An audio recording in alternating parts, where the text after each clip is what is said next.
بسم اللہ الرحمن الرحیم۔ السلام علیکم ورحمۃ اللہ وبرکاتہ۔ الحمد للہ رب العالمین والصلاة والسلام علی سید المرسلین محمد وآلہ وصحبہ اجمعین ومن تبعهم بإحسان إلى يوم الدين وبعد۔ عن أبي هريرة رضي الله تعالى عنه قال أوصاني خليلي بصيام 3 أيام من كل شهر وركعتي الضحى وأن أوتر قبل أن أرقد، متفق عليه۔ ناظرین کرام، برادران اسلام، میری عفت مآب ماؤں، بہنوں اور بیٹیوں، آج کے درس کا موضوع ہے چاشت کی نماز۔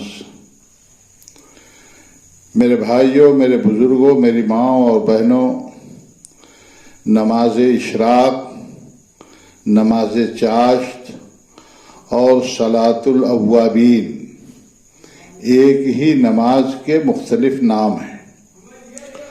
چاشت کی نماز مستحب سنتوں میں سے ایک ہے جس سے اکثر لوگ غافل ہیں، حالانکہ یہ وہ نماز ہے جس پر رسول اللہ صلی اللہ علیہ وسلم نے لوگوں کو ابھارا ہے اور بہت سی صحیح حدیثوں میں اس نماز کی فضیلت کو بیان بھی کیا ہے۔ حضرت ابو ذر رضی اللہ تعالی عنہ سے مروی ہے کہ رسول اللہ صلی اللہ علیہ وسلم کا ارشاد گرامی ہے: یصبح علی کل سلامہ من احدکم صدقہ فکل تسبیحۃ صدقۃ وکل تحمیدۃ صدقۃ وکل تکبیرۃ صدقہ وامر بالمعروف صدقہ ونہی عن المنکر صدقہ ویجزء من ذلک رکعتان یرکعہما من الضحی۔ یہ مسلم کی روایت ہے۔ اللہ کے نبی صلی اللہ علیہ وسلم کا ارشاد گرامی ہے کہ تم میں سے ہر آدمی اس حال میں صبح کرتا ہے کہ اس کے اپنے ذمے جسم کے ہر جوڑ کے بدلے صدقہ ہوتا ہے، پس ہر دفعہ سبحان اللہ کہنا صدقہ ہے اور ہر دفعہ الحمدللہ کہنا صدقہ ہے، ہر بار لا الہ الا اللہ کہنا صدقہ ہے، ہر مرتبہ اللہ اکبر کہنا صدقہ ہے، نیکی کا حکم دینا صدقہ ہے اور برائی سے روکنا صدقہ ہے، اور ان سب کی جگہ چاشت کی 2 رکعتیں کفایت کر جاتی ہیں۔ اسی طریقے سے اللہ کے نبی صلی اللہ علیہ وسلم کا ایک اور فرمان ہے۔ حضرت برید رضی اللہ تعالی عنہ نے کہا کہ رسول اللہ صلی اللہ علیہ وسلم کو فرماتے ہوئے سنا کہ انسان میں 360 جوڑ ہیں، پس اس کو ان تمام جوڑوں کا صدقہ ادا کرنا چاہیے۔ صحابہ کرام رضی اللہ تعالی عنہم اجمعین نے عرض کیا: یا رسول اللہ، کون ہے جو اس کی طاقت رکھتا ہے؟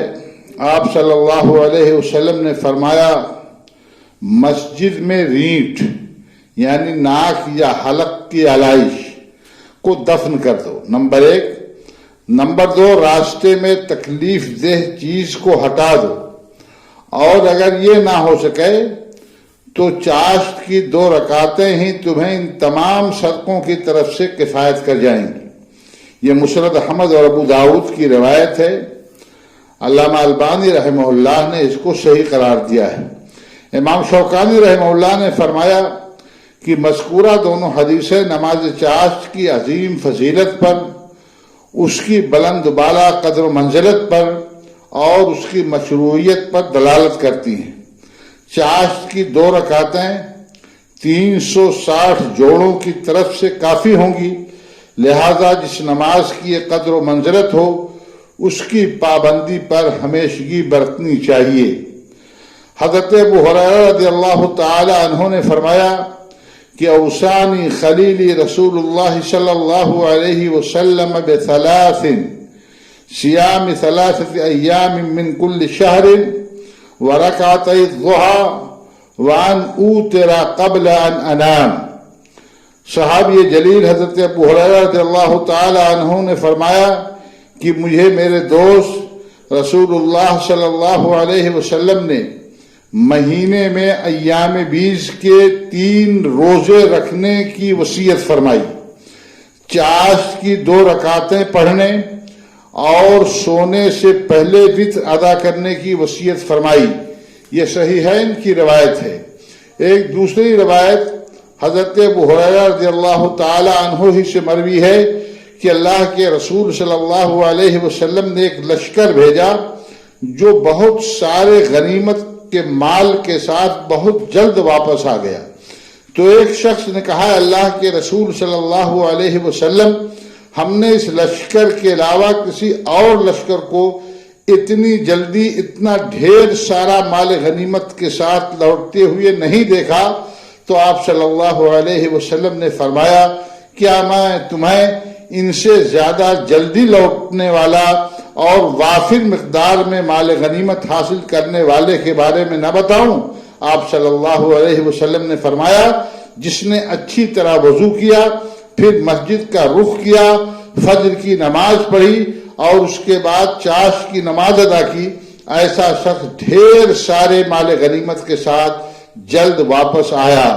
اس حدیث کو امام ابو یعلا نے اور بزار نے روایت کیا ہے اور علامہ البانی رحمہ اللہ نے اسے حسن قرار دیا ہے۔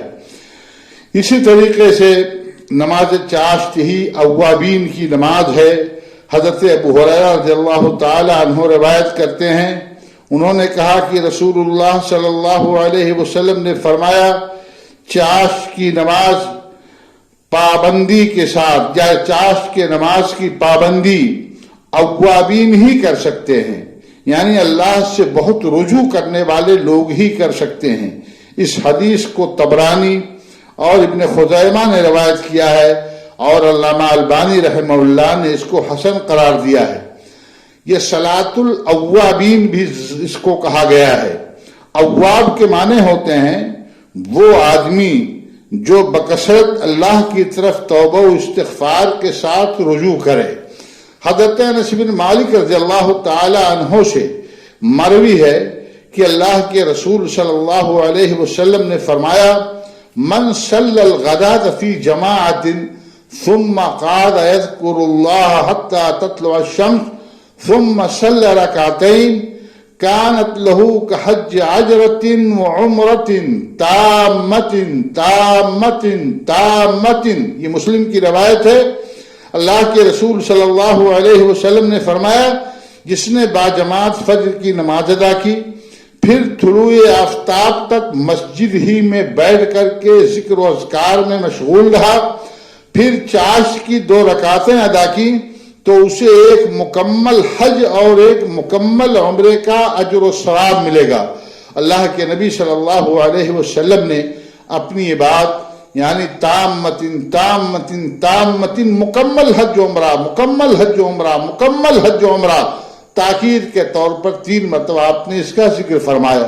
یہ ترمذی کی روایت ہے اور امام علامہ البانی رحمہ اللہ نے اس حدیث کو صحیح کہا ہے۔ نماز چاشت کا وقت سورج کے ایک نیزے کے برابر بلند ہونے سے شروع ہوتا ہے اور زوال سے تھوڑی دیر پہلے تک رہتا ہے، تاہم سورج کے خوب چڑھ جانے اور گرمی کی شدت کے وقت پڑھنا زیادہ افضل اور زیادہ بہتر ہے۔ اللہ کے رسول صلی اللہ علیہ وسلم کا فرمان ہے، آپ نے ارشاد فرمایا کہ صلاۃ الاوابین حین ترمض الفصال، کہ اوابین کی نماز یا صلاۃ الاوابین کا وقت ہے جب اونٹوں کے بچے کے پیر گرمی کی شدت سے جلنے لگیں۔ یہ مسلم کی روایت ہے۔ نماز چاشت کی کم از کم تعداد 2 رکعت ہے۔ حضرت ابو ہریرہ رضی اللہ تعالی عنہ کی روایت کردہ حدیث کے مطابق کہ میرے دوست نے مجھے 3 چیزوں کی وصیت فرمائی، ان میں ایک چیز حضرت ابو ہریرہ رضی اللہ تعالی عنہ نے یہ ذکر فرمائی کہ آپ نے مجھے چاشت کی 2 رکعتوں کے ادا کرنے کی وصیت فرمائی۔ تو اس سے معلوم ہوا کہ چاشت کی نماز کم سے کم 2 رکعت ہے۔ اس کی تعداد کے بارے میں اختلاف پایا جاتا ہے، مختلف روایتیں اس تعلق سے آتی ہیں۔ چنانچہ حضرت ام ہانی رضی اللہ تعالی عنہ کی روایت سے پتہ چلتا ہے کہ اللہ کے نبی صلی اللہ علیہ وسلم نے فتح مکہ کے دن 8 رکعت چاشت کی نماز ادا فرمائی تھی۔ اسی طریقے سے ایک قول یہ بھی ہے کہ زیادہ سے زیادہ کی کوئی تحدید نہیں، کم سے کم تو 2 رکعت ہے، اور کچھ لوگوں نے کہا زیادہ سے زیادہ 8 رکعت ہے، کچھ لوگوں نے کہا زیادہ سے زیادہ کی کوئی تحدید نہیں، کیونکہ سیدہ عائشہ صدیقہ رضی اللہ تعالی عنہ کہتی ہیں کہ رسول اللہ صلی اللہ علیہ وسلم چاشت کی 4 رکعت پڑھا کرتے تھے، اور جس قدر اللہ چاہتا زیادہ بھی پڑھتے تھے۔ یہ مسلم کی روایت ہے۔ حضرت حسن بصری رحمہ اللہ سے دریافت کیا گیا کہ کیا صحابہ کرام چاشت کی نماز پڑھتے تھے؟ تو انہوں نے جواب دیا ہاں، ان میں سے بعض 2 رکعتیں اور بعض 4 رکعتیں اور بعض تو نصف النہار تک پڑھتے رہتے تھے۔ نماز اشراق میرے بھائیوں 2 رکعت سے زائد پڑھنے کی صورت میں ہر 2 رکعت پر سلام پھیر دیا جائے گا، اس لیے کہ حدیث ہے صلاۃ اللیل والنہار مثنا مثنا، رات میں نفلی نماز پڑھیں، دن میں نفلی نماز پڑھیں تو 2 ہی رکعت پڑھیں۔ اشراق کی نماز اول وقت میں ادا کرنا ہی چاشت کی نماز ہے، اور یہ 2 مختلف نمازیں نہیں ہیں۔ اس کا نام اشراق اس لیے رکھا گیا ہے کہ یہ سورج نکلنے اور بلند ہونے کے بعد ادا کی جاتی ہے۔ علامہ ابن باز رحمہ اللہ فرماتے ہیں کہ اول وقت میں چاشت کی نماز ادا کرنا اشراق کی نماز کہلاتا ہے، اور چاشت کی نماز کا وقت سورج کے طلوع اور اس کے بلند ہونے سے لے کر کے ظہر کی نماز سے پہلے تک رہتا ہے۔ اور شیخ ابن عثیمین رحمہ اللہ نے اس کا اندازہ لگایا کہ تقریباً سورج طلوع ہونے کے 15 منٹ بعد سے لے کر کے نماز ظہر سے تقریباً 10 منٹ تک یہ چاشت کی نماز کا وقت ہے۔ اس درمیان جب بھی جس کو موقع ملے وہ چاشت کی نماز ادا کر سکتا ہے، 2 رکعت ادا کرے، 4 رکعت ادا کرے، 6 رکعت ادا کرے، جتنی اللہ اس کو توفیق دے اتنی نمازیں اس درمیان میں ادا کر سکتا ہے۔ لیکن تاخیر کے ساتھ، یعنی جب خوب دھوپ میں شدت آ جائے اس وقت اشراق کی نماز پڑھنا یہ افضل اور بہتر ہے۔ جیسا کہ میں نے بھی بتایا کہ حدیث میں اللہ کے نبی صلی اللہ علیہ وسلم نے اوابین کی نماز یا صلاۃ الاوابین کے بارے میں اللہ کے نبی صلی اللہ علیہ وسلم نے فرمایا کہ حین ترمض الفصال، کہ اوابین کی نماز اس وقت ہے جب اونٹ کا بچہ ریت گرم ہونے کی وجہ سے اپنے پاؤں اٹھا لے اور زمین میں تپش محسوس کرے۔